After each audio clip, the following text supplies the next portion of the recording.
ये पहली बार नहीं है कि मैनचेस्टर सिटी ने फाइनेंशियल फेयर प्ले के साथ घपला किया हो। अगर आप लोगों को मैं याद दिलाऊं, फरवरी 2020 में यूईफा ने मैनचेस्टर सिटी पे 2 साल का बैन लगाया था from competing in UEFA club competitions, और उसी के साथ साथ 30 मिलियन का फाइन लगाया था। ये ओवरटर्न हो गया था बाद में, क्योंकि मैनचेस्टर सिटी ने अपील करा था इस डिसीजन को court of arbitration of sport में। और जब उन्होंने अपनी छानबीन की तो उन्हें पता लगा कि यूईफा ने जो चार्जेस लगाए या जो एलिगेशन लगाए मैनचेस्टर सिटी के अगेंस्ट, वो इतने स्ट्रॉन्ग नहीं थे, और जो टाइम डिफरेंस था यूईफा का एक्शन लेने में और जो एक्चुअल वायलेशन किए थे सिटी ने एफएफपी के, वो बहुत ज्यादा था। तो इसलिए इस पूरे केस को रिवर्स कर दिया गया था और जो बैन था सिटी से वो हटा दिया गया था।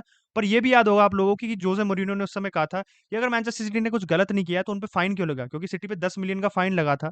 जो उन पे एक्चुअली 30 मिलियन का फाइन प्लस 2 साल का बैन था, उसे हटा के 10 मिलियन का फाइन लगा था, क्योंकि सिटी ने कोऑपरेट नहीं किया था इन्वेस्टिगेशन में। फिर से अब जो प्रीमियर लीग की 736 वर्ड की जो रिपोर्ट आई है, जिसमें उन्होंने 105 financial fair play breaches note किए हैं, पूरे लिस्ट किए हैं अलग अलग सेक्शन में, उन सारे चार्जेस में एक कॉमन चीज रिपीट हुई है कि मैनचेस्टर सिटी ने प्रीमियर लीग अथॉरिटी के साथ, प्रीमियर लीग की जो इन्वेस्टिगेशन अथॉरिटीज है उनके साथ ढंग से कोऑपरेट नहीं किया, और जो एक्चुअल इन्फॉर्मेशन देनी चाहिए थी वो प्रोवाइड नहीं करी, गलत इन्फॉर्मेशन प्रोवाइड करी, और प्रीमियर लीग को और साथ साथ यूईफा को भी मिसलीड किया। देखो, बाकी चीजों पे आने से पहले, जैसे मूवी के पहले धूम्रपान स्वास्थ्य के लिए हानिकारक है वाली वार्निंग आती है, ऐसे ही मैं इस वीडियो के मेन पार्ट पे आने से पहले ये कहना चाहूंगा कि मैं एज मैनचेस्टर यूनाइटेड फैन अपना मैनचेस्टर यूनाइटेड का बायस नहीं आने दूंगा इस वीडियो में, और मैं बकचोदी ना करने का पूरा प्रयास करूंगा। देखो, मैंने कल की लाइव स्ट्रीम में कहा था मैं अपनी थोड़ी लॉयर वाली रिसर्च करके इस वीडियो में बात करूंगा पूरे ढंग से कि एक्चुअल क्या चार्जेस थे और क्या हुआ है मैनचेस्टर सिटी के साथ, मैनचेस्टर सिटी को क्यों चार्ज किया गया है। एंड इसलिए मैंने ब्लेजर पहन लिया, पूरा एरिक टेन हैग स्टाइल टी शर्ट के ऊपर ब्लेजर पहन के मैं आपको एज अ लॉयर थोड़ा समझाने की कोशिश करूंगा कि why Manchester City are in the mess they are in. जो प्रीमियर लीग का स्टेटमेंट आया था, जो मैंने बताया था 736 वर्ड का, उसको 5 सेक्शन में डिवाइड किया गया है। तो उसी का फॉर्मेट फॉलो करते करते हम इस वीडियो में 5 सेक्शन में चलेंगे कि क्या चार्जेस है, सेक्शन बाय सेक्शन जाएंगे, एंड मोटा मोटा जो सिटी ने गुड़ गोबर किया फाइनेंशियल फेयर प्ले के नाम पे, उसके कॉन्सिक्वेंसेस क्या होंगे। तो देखो, पांचों सेक्शन में जो टाइम स्पैन इन्वेस्टिगेशन का वो अलग अलग है। पहले सेक्शन में पूरे 9 साल कंसिडर हो रहे हैं, कुछ सेक्शन में सिर्फ 3 या 4 साल है, तो उस हिसाब से ही चलेंगे। सेक्शन 1 में पूरा जो मैनचेस्टर सिटी को फाइनेंशियल इन्फॉर्मेशन प्रोवाइड करनी चाहिए थी और जो उन्होंने असलियत में फाइनेंशियल इन्फॉर्मेशन प्रोवाइड करी,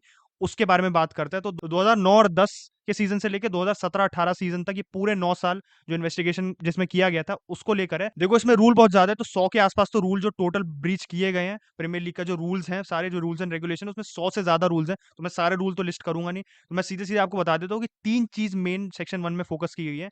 एक तो है सिटी ने जो एनुअल अकाउंट्स प्रोवाइड किए थे, बेसिकली जो उनके साल के एंड में बैलेंस शीट है, उनके प्रॉफिट एंड लॉस अकाउंट्स है, उनके जितने जितने अलग अलग सोर्सेज से रेवेन्यू आया है, वो सिटी ने हर इन साल 2009-10 के सीजन से लेके 2017-18 सीजन तक गलत प्रोवाइड किया था, या उस पे डाउट्स रेज किए गए हैं, इसलिए उन पे ये चार्जेस लगाए गए हैं। दूसरा है जो उनके फाइनेंशियल प्रोजेक्शंस थे, बेसिकली जो उनके आने वाले सीजन में उनका जो प्रोजेक्टेड रेवेन्यूज होंगे, उनका प्रोजेक्टेड जो प्रॉफिट होगा, उनका प्रोजेक्टेड जो लॉस होगा, वो भी सिटी ने गलत प्रोवाइड किया था। और जो फ्यूचर फाइनेंशियल इन्फॉर्मेशन है, जो आपकी शायद स्पॉन्सरशिप्स हो रखी हैं, जो आपके आगे जाके सोर्सेज ऑफ रेवेन्यू या आपके आगे जाके कोई एडिशनल एक्सपेंसेस हो सकता है, आपका एक्स्ट्रा खर्चा हो सकता है, वो भी सिटी ने ढंग से प्रोवाइड नहीं किया था। तो सेक्शन 1 इस चीज पे फोकस करता है। अब अगर सेक्शन 2 पे आए तो ये पूरा बात करता है मैनेजर और प्लेयर रिम्यूनरेशन पे, बेसिकली जो मैनेजर को पैसा मिलना था, जो उनकी सैलरी थी और जो प्लेयर्स की सैलरी थी, उसको लेके। तो इसमें सबसे बड़ी जो चीज है वो मैनेजर को लेके ये है कि 2009-10 के सीजन से लेके 2012-13 सीजन तक, जब रॉबर्टो मैंसीनी सिटी के मैनेजर थे, उस समय जो मैनेजर का कॉन्ट्रैक्ट होता है, बेसिकली मैनेजर का कॉन्ट्रैक्ट है जिसके बेसिस पे उसको पैसा मिलता है,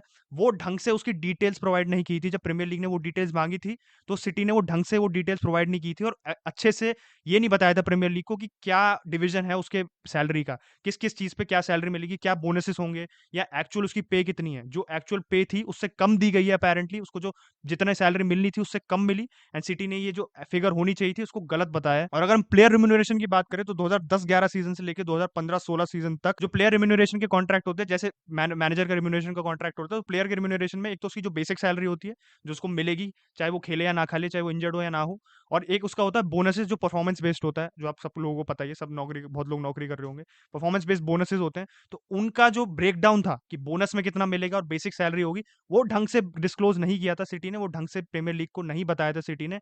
एंड बहुत जगह जो बोनस था उसकी एक्चुअल वैल्यू हिडन थी, और वेजेस क्योंकि आप लोगों को याद होगा पहले भी यूईफा ने सिटी पे वेजेस ज्यादा होने पे सिटी पे फाइन लगाया हुआ है। पीएसजी और सिटी पे 7 साल फाइन लगा था, और इसी लगा था क्योंकि जो उनकी वेजेस थी वो एफएफपी में जितनी परमिसिबल है उससे ज्यादा थी, इसलिए सिटी पे फाइन लगा था। इसी चीज की इन्फॉर्मेशन जो प्लेयर्स को वेजेस मिलनी थी उसको ढंग से सिटी ने इनएक्यूरेटली, जो आप कह सकते हो सबसे बड़ी थीम है पूरी पूरी जो रिपोर्ट है, पूरा जो स्टेटमेंट है, उसमें यही है कि इनएक्यूरेट फाइनेंशियल इन्फॉर्मेशन प्रोवाइड की है सिटी ने बहुत चीजों को लेके। अब सेक्शन 3 और सेक्शन 4 पे आते हैं, तो वो पूरा कंप्लायंस के रिलेटेड है।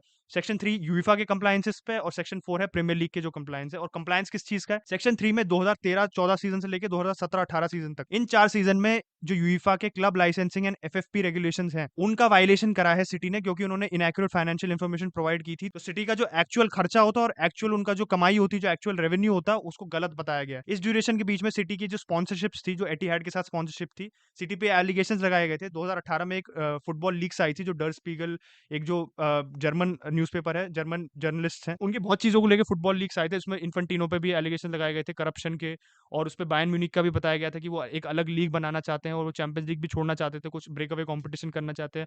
और उसी के साथ डेविड बेकम पे भी कुछ एलिगेशंस लगी थी कि उसको नाइटहुड लेने के लिए उसने किस हद तक वो गया था, उसके लीक्ड ईमेल से, बहुत सारी चीजें थी। मैं सारी डिटेल में नहीं जाऊंगा, बट इनमें से एक चीज थी कि सिटी की जो लाइसेंसिंग है, सिटी के जो ओनर्स हैं, उन्होंने सिटी में और पैसा लगाने के लिए, अब जितनी लिमिट होती है उससे ज्यादा पैसा लगाने के लिए, उन्होंने बनावटी स्पॉन्सर्स बनाए, जिसके थ्रू वो अपना पैसा सिटी को दे रहे थे, but through an other name. Basically sponsor के नाम पे ओनर्स पैसा दे रहे थे सिटी को, एंड इस वजह से सिटी के जो रेवेन्यूज थे, वो जो एक्चुअल रेवेन्यूज थे उससे ज्यादा आए थे, वो इन्फ्लेट किए गए थे। तो ये चार्जेस भी सिटी पे पहले लगे थे, और कहीं ना कहीं जो सेक्शन 3 है वो इसी चीज पे फोकस करता है। इसी चीज के रेफरेंस में, अगर आप लोगों को पता ही होगा, जो फाइनेंशियल फेयर प्ले रूल्स हैं अब जो चेंज होंगे, जो पहले रूल्स थे जिस ड्यूरेशन में ये सब चीजें हुई हैं, उस समय ये रूल्स थे कि जो एक क्लब है उसके जो परमिसिबल लॉसेस हैं 3 साल के पीरियड में, जो एफएफपी लगता है, वो 25.4 मिलियन पाउंड था, या 30 मिलियन यूरो का था वो। और अगर आप उसको पर सीजन देखो, यूएफए ने जो वैसे लिमिट दे रखी थी सीजन बाय सीजन, वो ये थी कि आपके जो एक सीजन में खर्चा है, वो आपके रेवेन्यू से 5 मिलियन से ज्यादा ऊपर नहीं हो सकता। तो वो पहले 15 मिलियन था, बट उसको बढ़ा के 30 मिलियन कर दिया था कि 3 साल के समय में आपका जो लॉसेज है वो 30 मिलियन से ज्यादा नहीं हो सकते। अब सेक्शन 4 पे अगर हम आए, तो ये सेम रूल्स हैं, बट ये प्रीमियर लीग के जो बनाए हुए रूल्स हैं, इन सब चीजों को लेके, बेसिकली जो financial fair play Premier League का है खुद, जो अलग है यूईफा से और थोड़ा लीनियंट है, थोड़ा और क्लब्स को स्पेस अलाउ करता है जिससे वो और खर्चा कर सके, वो और थोड़ी चीजें कंसिडर करता है और जो खर्चे में आती है, जो यूईफा शायद कंसिडर नहीं करती। तो सेक्शन 4 में जो प्रीमियर लीग के प्रॉफिटेबिलिटी एंड सस्टेनेबिलिटी रूल्स है, तो ये profitability and sustainability rules city ने 3 सीजन में वायलेट किए थे, 15-16, 16-17, 17-18। और जैसे मैंने एफएफपी समझा, यूईफा का जो एफएफपी है, जो प्रीमियर लीग का एफएफपी है, उसमें 3 साल के स्पैन में 105 मिलियन लॉसेज अलाउड है, एज कम्पेयर टू 25 मिलियन, जो 80 मिलियन का फर्क आ जाता है, कि काफी लीनियंट है प्रीमियर लीग इस मामले में लेके। तो अराउंड आपको साल में 35 मिलियन लॉसेज अलाउड है, एंड 3 साल में टोटल कर दो तो 105 मिलियन लॉसेज अलाउड है। इसमें भी यही बात आती है कि क्योंकि यूईफा ने भी सैंक्शन लगाए थे इनएक्यूरेट इन्फॉर्मेशन प्रोवाइड करने पे, प्रीमियर लीग ने भी इसी चीज को लेकर सेक्शन 3 और सेक्शन 4 में बात की है कि आपने गलत इन्फॉर्मेशन प्रोवाइड करी थी, और इस वजह से जो आप पे रूल्स लगने चाहिए थे एफएफपी के, और जो फाइनेंशियल रूल्स एंड रेगुलेशंस हैं, वो आप पे सही से नहीं लगे, क्योंकि आपने गलत चीजें बताई थी, और जो कैलकुलेशन हुआ था इन रूल्स के अंदर, जो आपको लॉसेज अलाउड होंगे और जो आपके एक्सपेंसेस थे और रेवेन्यूज थे, वो सारा ही शुरू से गलत था। तो ये रूल्स आप कैसे ढंग से अप्लाई करोगे? एंड सेक्शन 5 पे है, जो मैं कह रहा था कॉमन थीम, मैंने इंट्रो में बात की थी, सेक्शन 5 उस कॉमन थीम की बात करता है कि सिटी ने कंसिस्टेंट बेसिस पे इस 9 साल के स्पैन में, जब प्रीमियर लीग ने उनसे रिपोर्ट्स मांगी, जब प्रीमियर लीग ने उनसे कहा कि कोऑपरेट करो, हमारे को इन्फॉर्मेशन प्रोवाइड करो टाइमली, जिससे हम रिजॉल्व कर ले और हमारे को कोई आगे जाके एक्शन ना लेना पड़े, हमारे को अब जो हुआ है इसको अवॉइड करने के लिए प्रीमियर लीग ने कंसिस्टेंट बेसिस पे मैनचेस्टर सिटी से रिपोर्ट्स मांगी थी, मैनचेस्टर सिटी से इन्फॉर्मेशन मांगी थी। और ये मैनचेस्टर सिटी ने बार बार कहा है कि हमने जब भी इन्फॉर्मेशन मांगी गई है तो हमने ढंग से दी है, हमने कभी भी कोऑपरेट करने से मना नहीं किया। तो इस मामले में सिटी ने अपना डिफेंस जो आया, जो सिटी का खुद का रिप्लाई आया इस चीज को लेकर, जो सिटी के लॉयर्स ने बनाया, मैं कोई इसमें इन्वॉल्व नहीं हूँ, सिटी के लॉयर्स ने यही कहा है कि हमने जब भी इन्फॉर्मेशन मांगी है, we have already provided information, so we are surprised कि प्रीमियर लीग का जो स्टेटमेंट आया है, इतनी सारी एलिगेशंस आई हैं, जबकि उनके हिसाब से कुछ एलिगेशंस जो इसमें इंक्लूडेड हैं, इसको लेके प्रीमियर लीग और मैनचेस्टर सिटी में ऑलरेडी सेटलमेंट कहीं ना कहीं पहले हो चुका है, क्योंकि मैनचेस्टर सिटी ने इन्फॉर्मेशन पहले प्रोवाइड कर दी थी। तो section 5 only talks about cooperation और गुड फेथ में कोऑपरेशन, बेसिकली एक ढंग से तरीके से, बिना किसी अल्टीरियर मोटिव्स या बिना किसी, आप कह सकते हो, छुपी हुई इंटेंशन से या बैड इंटेंशन से या किसी चीज को छुपाने से, बेसिकली लॉसेस छुपाने के लिए आप कोऑपरेट करो, आप ऑनेस्टली कोऑपरेट करो, ये सिटी ने नहीं किया था। तो ये सारे पांचों सेक्शन ये बातें करते हैं। इन पांचों सेक्शन में आप सारे ब्रीचेस मिला लो तो 105 के आसपास ब्रीचेस आते हैं। अब आप ये सोच रहे होगे कि भाई क्या एक्शन लेगी प्रीमियर लीग ने क्या एक्शन लेने का सोचा है? तो हम लाइव स्ट्रीम में जो बातें कर रहे थे कि सिटी के 15 पॉइंट का डिडक्शन हो सकता है, सिटी को प्रीमियर लीग से रेलीगेट किया, एक्सपेल कर दिया जा सकता है, तो रेलीगेट हो सकती है प्रीमियर लीग से, या सिटी को यूएफए कंपटीशन से भी बैन किया जा सकता है, सिटी के टाइटल्स उनसे स्ट्रिप हो जा सकते हैं। सिटी जितने भी टाइटल जीती है इस स्पैन में, वो सेकंड प्लेस टीम थी उनको एलोकेट हो जाते, तो मैनचेस्टर यूनाइटेड और लिवरपूल फैंस भागते भागते अपनी पूरी क्लेम्स लगाने आ रहे थे। ये देखो, ये सब अभी बहुत आगे की बातें हैं, क्या होगा बहुत बाद में पता चलेगा। क्योंकि तो प्रीमियर लीग ने अपने स्टेटमेंट के एंड में ये कहा है कि वो एक इंडिपेंडेंट कमीशन को ये पूरा मैटर रिजॉल्व करने को देंगे, वो इंडिपेंडेंट कमीशन डिसाइड करेगा। और इस इंडिपेंडेंट कमीशन को कौन अपॉइंट करेगा? प्रीमियर लीग का एक जुडिशियल पैनल है जिसमें 15 मेंबर्स होते हैं, और इसी के साथ साथ प्रीमियर लीग का एक अपील पैनल है जिसपे 6 मेंबर्स होते हैं। तो ये पहले जो 15 मेंबर का पैनल है, ये कमीशन अपॉइंट करेगा। ये कमीशन पूरी चीज को सुनेगा, मैनचेस्टर सिटी की साइड सुनेगा, प्रीमियर लीग की साइड सुनेगा।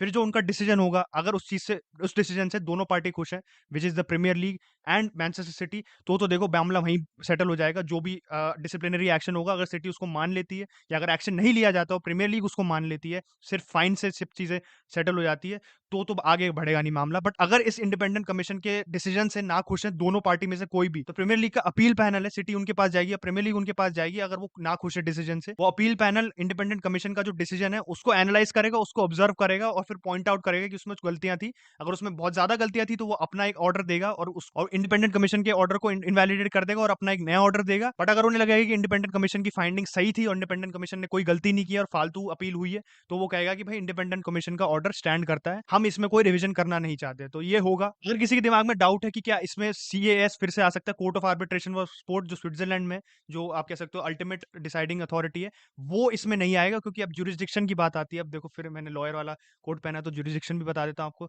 जुरिस्डिक्शन बेसिकली ये होता है कि आपके जो टेरिटोरियल लिमिट है, जहां तक आप जिस टेरिटरी तक आपके जो डिसीजन मेकिंग अथॉरिटी है, आप as a supreme authority decision दे सकते हो, वो आपका जुरिस्डिक्शन कहाँ तक है। तो इंडिया में जैसे इंडिया की टेरिटरी में कोई भी कोर्ट डिसीजन दे रहा है, सुप्रीम कोर्ट डिसीजन दे रहा है, तो इंडिया की टेरिटरी में वैलिड है वो।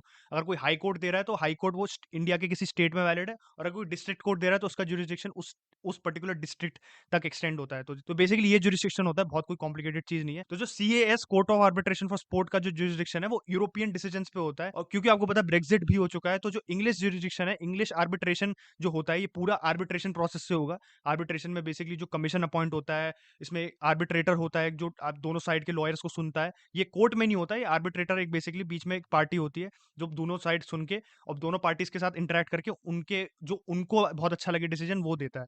तो कोर्ट नहीं जाते इसमें। जो पूरी ये आप कह सकते हो प्रोसीडिंग्स चलेंगी, आर्बिट्रेशन प्रोसीडिंग्स चलेंगी, ये प्राइवेट में चलेंगी, हम लोगों को सिर्फ डिसीजन पता चलेगा। तो यही आर्बिट्रेशन और कोर्ट, आप कह सकते हो कोर्ट प्रोसीडिंग्स में फर्क है। कोर्ट प्रोसीडिंग्स पब्लिक में होती है, आर्बिट्रेशन प्रोसीडिंग्स प्राइवेट में होती है। तो हमारे को कुछ पता नहीं चलेगा, हमारे को फाइनल डिसीजन पता चलेगा। तो ये बेसिक डिफरेंस है। और इंग्लिश आर्बिट्रेशन जो होते हैं इंग्लिश इंग्लिश टेरिटरी में, बेसिकली वो सीएस के जुरिस्डिक्शन में नहीं आते। तो सीएस इसमें दूर दूर तक इन्वॉल्व नहीं होगी।